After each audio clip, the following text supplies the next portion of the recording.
وضو کے سارے معاملات ہم نے دیکھ لیے، کلی کرنا، ناک میں پانی ڈالنا، چہرہ، ہاتھ، پاؤں دھونا، مسح کرنا، موزوں پر مسح کرنا وغیرہ۔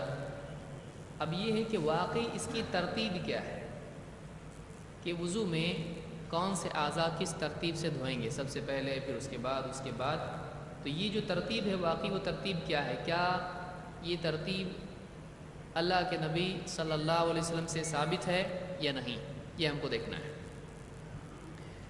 عثمان بن عفان رضی اللہ تعالیٰ عنہ کے مولا حمران فرماتے ہیں انہو رأى عثمان بن عفان، انہوں نے عثمان ابن عفان رضی اللہ تعالیٰ عنہ کو دیکھا، دعا بوضوء، انہوں نے وضو کے لیے پانی منگوایا، فافرغ علی یدیہ من انائہ، تو انہوں نے اپنے دونوں ہاتھوں پر برتن سے پانی اڈیلا، پانی ڈالا، فغسلہما 3 مرات، اور 3 مرتبہ دونوں ہاتھوں کو دھویا، یعنی دونوں ہتھیلیوں کو یا دونوں گڈوں تک جس کو ہم کہتے ہیں یہ ہاتھ دھویا، دونوں ہاتھ دھوئے۔ فغسلہما 3 مرات، تو 3 مرتبہ انہوں نے دونوں ہاتھ یہ دھوئے۔ ثم ادخل یمینہ فی الوضوء، پھر اپنا ہاتھ پانی میں وضو کے ڈالا، ثم تمضمض واستنشق واستنثر، پھر 3 کام کیے۔ نمبر 1 تمضمض کلی کرنا، واستنشق ناک میں پانی دینا، واستنثر ناک جھاڑنا، ناک صاف کرنا ہے۔ تو 3 چیزوں کی ترتیب ملی۔ سب سے پہلے دونوں ہاتھ دھوئے جائیں، اس کے بعد پانی لے کر آدمی کلی کرے، ناک میں پانی دے، ناک صاف کرے۔ تو ترتیب اس طرح سے ہے۔ ثم غسل وجهه 3، پھر اس کے بعد 3 مرتبہ چہرہ دھویا، وَيَدَيْهِ إِلَى الْمِرْفَقَيْنِ 3، اور دونوں ہاتھ دھوئے کوہنیوں تک، یعنی کوہنیوں سمیت۔ ثم مسح برأسه، پھر اپنے سر کا مسح کیا، ثم غسل كل رجل 3، پھر اس کے بعد اپنے دونوں قدم، ہر قدم کو 3 مرتبہ دھویا۔ ثم قال، پھر کہا، رأیت النبی صلی اللہ علیہ وسلم یتوضأ نحو وضوئی ھذا، میں نے اللہ کے نبی صلی اللہ علیہ وسلم کو دیکھا کہ آپ نے میرے اس وضو کی طرح وضو کیا۔ وقال، اور یوں کہا، من توضأ نحو وضوئی ھذا، جو میرے اس وضو کی طرح وضو کرے، ثم صلی رکعتین، پھر 2 رکعتیں پڑھے، لا یحدث فیہما نفسہ، ایسی 2 رکعتیں پڑھے کہ اس میں اپنے جی میں باتیں نہ کرے، یعنی اس کا دھیان اندر ہی اندر سوچ بچار میں نہ لگا ہو بلکہ نماز کی طرف متوجہ ہو۔ غفر اللہ لہ ما تقدم من ذنبہ، اللہ تعالیٰ اس کے پچھلے جتنے بھی گناہ ہیں سب معاف کرے گا۔ اس حدیث کو امام البخاری اور مسلم دونوں نے روایت کیا ہے اور لفظ بخاری کے ہے۔ تو اس حدیث میں معلوم ہوا، نمبر 1 دونوں ہاتھوں پر پانی ڈالنا گٹوں تک، اس کو دھونا، پھر کلی ناک میں پانی دینا، ناک صاف کرنا، پھر چہرہ دھونا 3 مرتبہ، دونوں ہاتھ دھونا 3 مرتبہ کوہنیوں سمیت، پھر سر کا مسح کرنا اور 3 مرتبہ پاؤں دھونا۔ یہ ہو گیا وضو۔ تو اس میں کان کا مسح نہیں ہے، اس حدیث میں ذکر اس کا نہیں ہے، لیکن دوسری حدیثوں سے پتہ چلتا ہے کہ کان کا بھی مسح ہے۔ بعض ایسا کیوں ہوتا ہے؟ اب اس میں کان کا مسح نہیں آیا تو بعض اوقات ایک راوی کسی روایت میں کچھ چیزیں چھوڑ دیتا ہے۔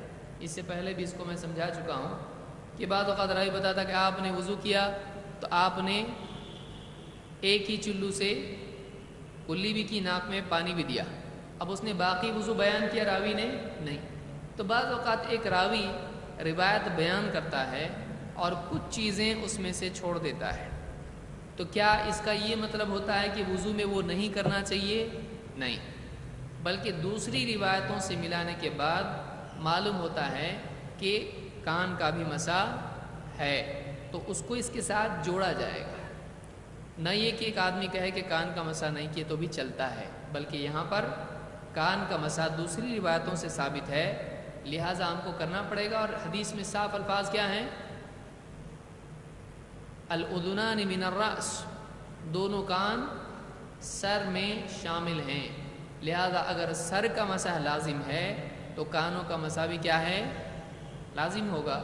لیکن یہاں پر تذکرہ اس کا نہیں ہے تو راوی نے چھوڑ دیا اس کو، یا بھول گیا راوی ہے، کسی اعتبار سے کچھ بھی تذکرہ بعد کا راوی چھوڑ دیتا ہے اگرچہ صحابی نے بیان کیا ہے۔ تو تمام روایات کو جمع کرنے کے بعد اس سے کوئی معنی اخذ کیے جاتے ہیں۔ صرف ایک روایت کو لے لیں اور باقی روایتوں کو نظر انداز کر دیں تو یہ صحیح نہیں ہے۔ لیکن اگر روایت میں ایسا آئے کہ اللہ کے نبی صلی اللہ علیہ وسلم نے یہ وضو کیا لیکن کان کا مسح نہیں کیا، اب یہاں پر کیا آ رہا ہے؟ اس کا ذکر آ رہا ہے کہ نہیں کیا، تو اس کی نسبت کس کی طرف ہو رہی ہے؟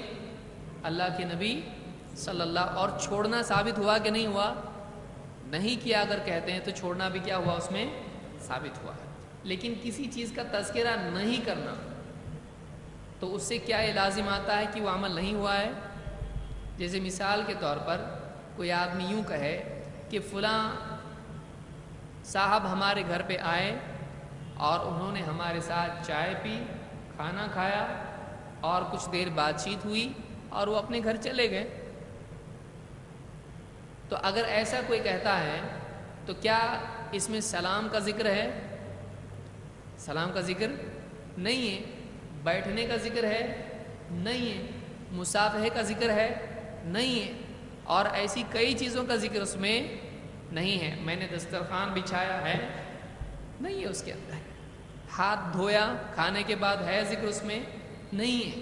تو کیا اس سے کوئی آدمی یہ نکالے دیکھو انہوں نے سلام بھی ذکر نہیں کیا، اس کا مطلب سلام نہیں کیے ہوں گے، انہوں نے ہاتھ نہیں دھوئے ہوں گے، کھانا کھا کے بھی نہیں دھوئے ہوں گے، اور دسترخوان بھی اس میں نہیں بچھا۔ تو بہت ساری چیزوں کا تذکرہ آدمی کیا کرتا ہے؟ بعض اوقات چھوڑ دیتا ہے۔ جس چیز کا تذکرہ نہیں کیا گیا ہے اس سے یہ لازم نہیں نکلتا ہے کہ وہ ہوا نہیں۔ اگر دوسری روایت میں وہ چیز ملتی ہے تو اس کو یہاں پر کیا کیا جائے گا؟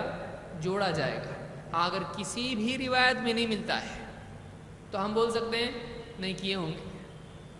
کسی بھی روایت میں اگر نہیں ملتا ہے تو اس کو زبردستی ہم لا سکتے ہیں نہیں کہ اللہ کے نبی صلی اللہ علیہ وسلم نے 12 ربیع الاول منائے ہوں گے، تو کیا کوئی آدمی ایسا کہہ سکتا ہے؟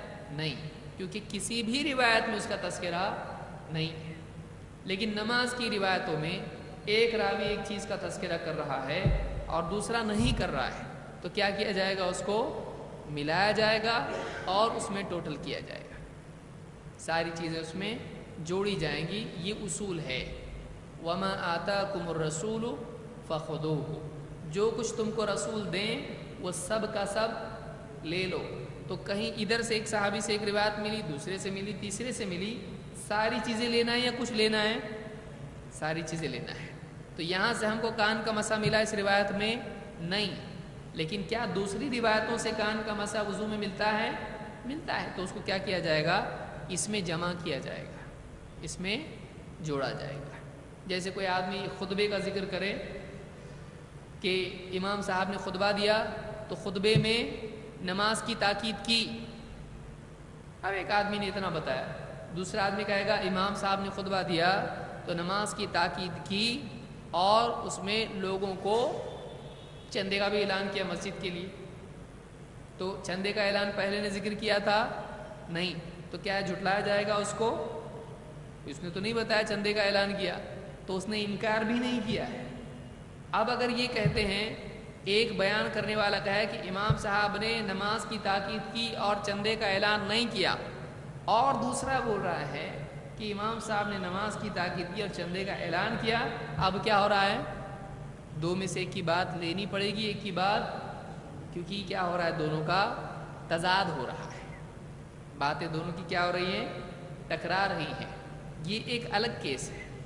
اور اگر ایک آدمی تذکرہ نہیں کرتا ہے اور دوسرا تذکرہ کرتا ہے تو کیا اس نے انکار کیا ہے؟ نہیں، اس نے انکار نہیں کیا۔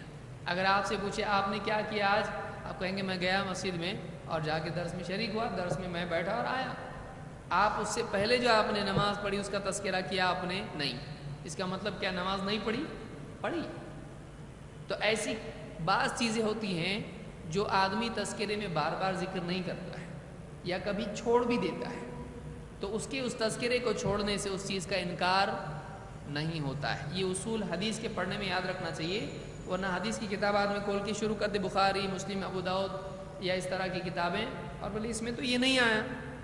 میں اس لیے سمجھا رہا ہوں کہ بعض لوگ یہ کرتے ہیں، ابو حمید الساعدی کی روایت ہے یا فلاں مسیح الصلاح کی روایت ہے، اور بتاتے ہیں کہ دیکھیے اس میں فلاں چیز کا تذکرہ نہیں آیا، اس میں رفع الیدین کی تلقین اللہ کے نبی صلی اللہ علیہ وسلم نے نہیں کی۔ ایک آدمی آیا، نماز پڑھی، اس نے جلدی جلدی رکوع کیا، جلدی جلدی سجدے کیے، آ کے اللہ کے نبی صلی اللہ علیہ وسلم کے پاس بیٹھ گیا۔ آپ نے کہا کہ واپس سے جاؤ اس لیے کہ تمہاری نماز نہیں ہوئی، قم فصلی فإنک لم تصلی، جاؤ نماز پڑھو، اور اس لیے کہ تم نے نماز نہیں پڑھی۔ وہ آدمی گیا، واپس آیا، پھر گیا، واپس آیا، 3 بار ایسا ہوا ہے۔ آنے کے بعد میں کہا اللہ کے رسول مجھ کو ایسی ہی آتی ہے سب سے اچھی، اس سے اچھی مجھ کو آتی نہیں، آپ ہی خود مجھ کو بتاؤ کہ کیسے نماز پڑھنا چاہیے۔ پھر اللہ کے نبی صلی اللہ علیہ وسلم بتلایا کہ ایسا کرو، ایسا کرو، ایسا کرو، اور اس میں رفع الیدین کا ذکر نہیں ہے۔ لہٰذا کچھ لوگوں نے اس سے کیا دلیل لی، دیکھو یہاں پہ رفع الیدین کا ذکر نہیں ہے، تو اللہ کے نبی صلی اللہ علیہ وسلم نے رفع الیدین سکھائے نہیں، تو رفع الیدین نہیں کرنا چاہیے۔ تو کیا کہیں گے آپ وہاں پہ؟ اس روایت میں اللہ کے نبی صلی اللہ علیہ وسلم نے یہ بھی نہیں کہا التحیات پڑھو، کیونکہ آپ نے وہاں پر التحیات کا ذکر کیا نہیں، کیونکہ اس آدمی کی نماز میں غلطی کیا تھی؟